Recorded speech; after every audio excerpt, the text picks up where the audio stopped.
Hi, my name's Gill. I was diagnosed with rectal cancer back in January 2020. I was aged 40 at the time, three young children, three little girls, and it all came totally out of the blue.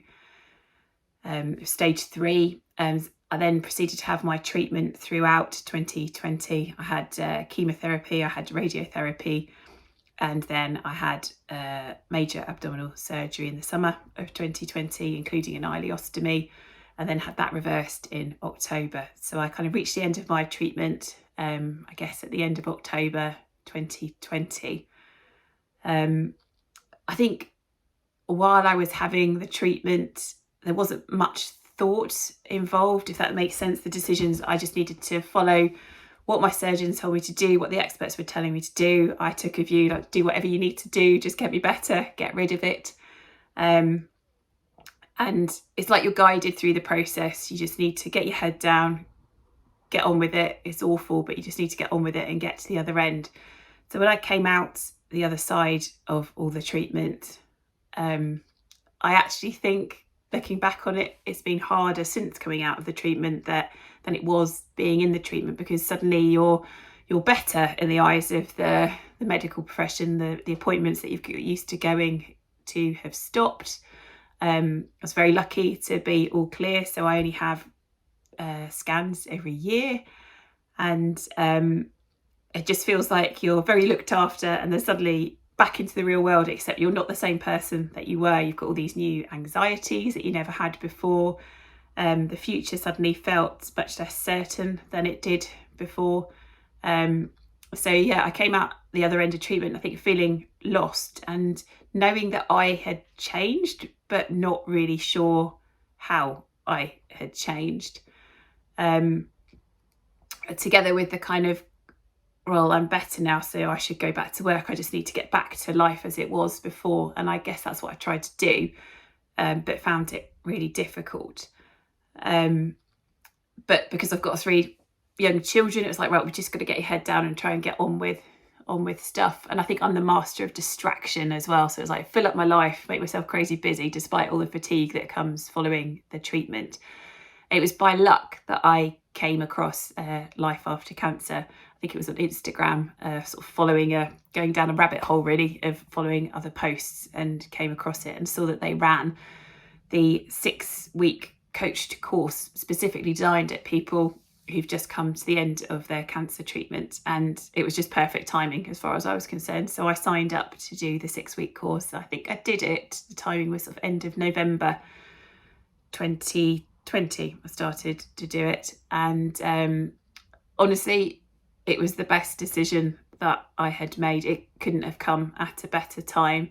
And what it made me realise was that what I desperately needed was connection with people.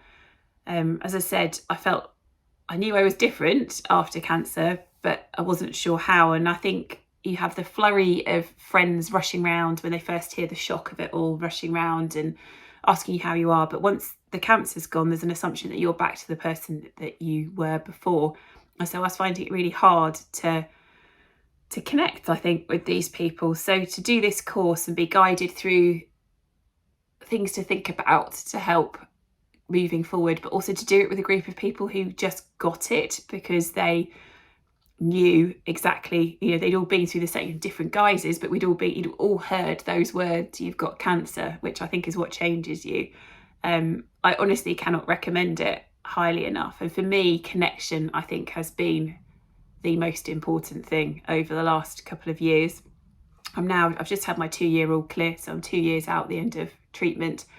But I still find it hard, and I find the support groups, the regular Thursday support groups that Life After Cancer run, absolutely invaluable. I always leave those groups feeling better than I did when I joined them. Even if I think I'm on an even keel, it's always worth joining and chatting to people. And you just hear the stuff that comes out their mouth is the stuff that's going around in your head. And that connection and sort of validation of how you're feeling has made such a difference to me, and just ultimately makes me feel more hopeful about the future, because there's people on that group who are many years post cancer, still connecting with other people, but living life. And I think being surrounded by that sort of environment where everybody just gets it gives you the hope that life is going to be okay. You will find your new way forward. So my advice to anybody who's just come to the end of their treatment and is just embarking on life after cancer is, don't expect too much of yourself. Maybe you will go back to how you were, but it's unlikely, I think. But that new person doesn't necessarily have to be a worse person. You don't have to feel like you've lost stuff, because actually there's a new richness to life, because you appreciate different things and you connect. The connections that you do form with people who've been through it are really strong connections. They happen quickly and hard. And I've met some wonderful people. So don't give up. Just reach out, because the resources and the support is there for you.